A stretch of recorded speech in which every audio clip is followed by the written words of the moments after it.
What's going on, guys? This is Ryan with RK Outpost, and we have talked so much about the Rise of Skywalker novelization, how Ray Carson tried to fill all of these plot holes that were made by J.J. Abrams, Kathleen Kennedy, everyone at Lucasfilm, who had no regard for history, no regard for legacy, no regard for lore with this sequel trilogy. And the Rise of Skywalker novelization only makes things worse when you look at it.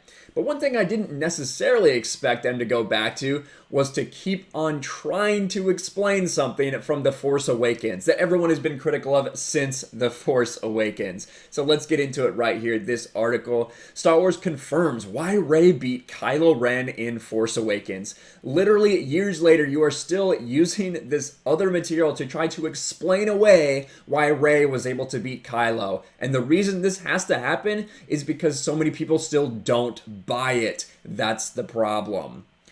The Rise of Skywalker novelization provides clarification for why Rey was able to beat Kylo Ren in The Force Awakens, a controversial plot point.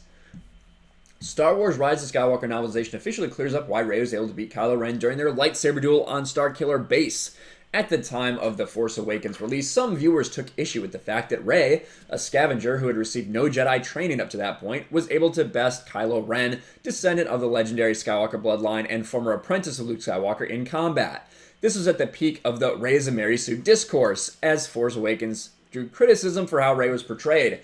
But even then, audiences tried to excuse, pointed to evidence within the film, illustrated why Rey could win the duel. And bottom line, when we saw that, we knew that Kylo Ren was injured. We knew he had been hit. We knew he had just killed his father, and it was tough for him to do.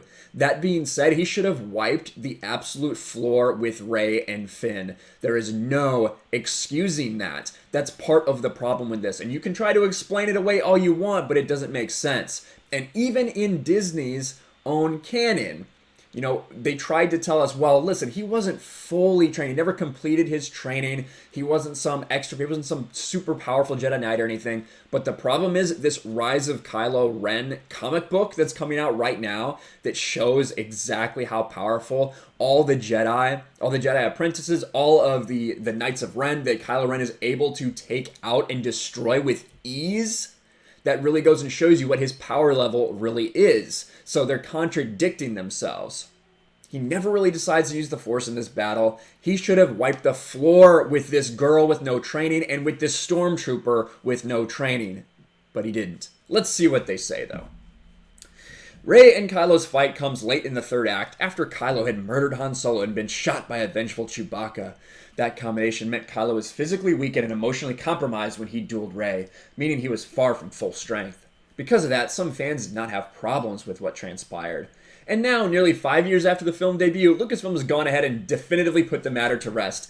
And the thing is, they felt like they had to do this. Lucasfilm felt like they had to add something in the novelization 2 movies later to explain what they did in that first movie. They want you to ignore the fact all of the other things that Rey did with absolute ease that she should not have been able to do. They want to ignore all that and focus on this one little thing and try to explain this away and say, look guys, she's not a Mary Sue. Look, we told you again. We tried to explain it again.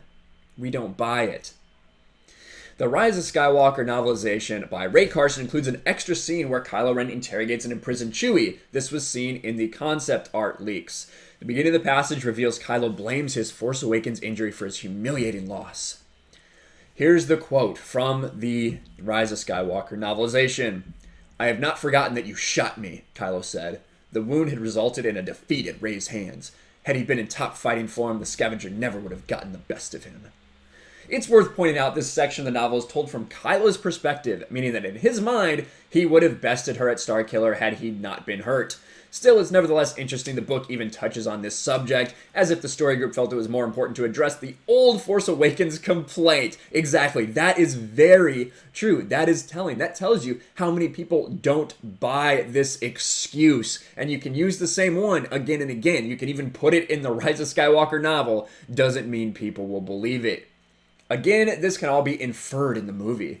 The Force Awakens sets up Chewie's bowcaster as an extremely powerful weapon, and calls attention to Kylo's abdominal wound during the duel. He's in obvious pain and bleeding as he fights Rey. An argument can be made that it wasn't entirely necessary for Rise of Skywalker novelization to include this bit of clarity, but it validates what some fans have been saying all along.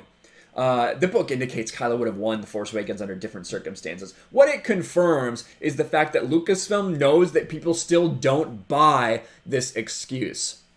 Kylo Ren, this guy who has been training for years under multiple people, including Luke Skywalker and including Snoke, who is being controlled by Palpatine, evidently.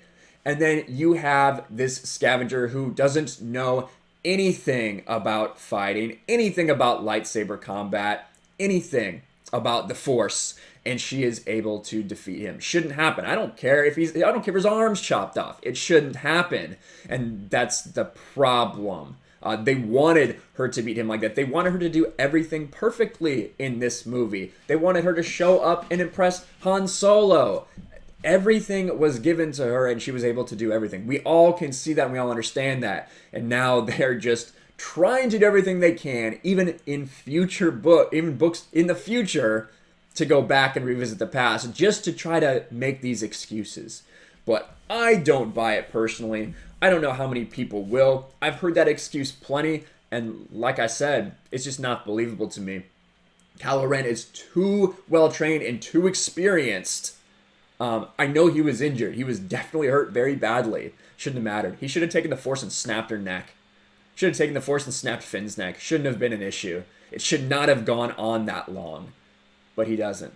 But that's just my opinion. I thought it was interesting that we see this brought up again in the Rise of Skywalker novelization, that the story group felt it was important, that the writers thought it was important to add this in there to make sure we know, guys, listen, I know you guys think she is, but she's not. She's not a Mary Sue, we promise. But then everything you do, everything she does indicates the opposite. Let me know what you guys think in the comments below. Make sure you smash the like button, subscribe to the channel, ring the bell for notifications, share this video out there. And I'll talk to you guys later. Thanks for watching, everyone, and a huge shout out to my patrons. I appreciate you guys so much. Want to follow me on Twitter or Instagram? Check out the description below. You'll find links to my P.O. box and my Patreon as well. And I'll talk to you guys later.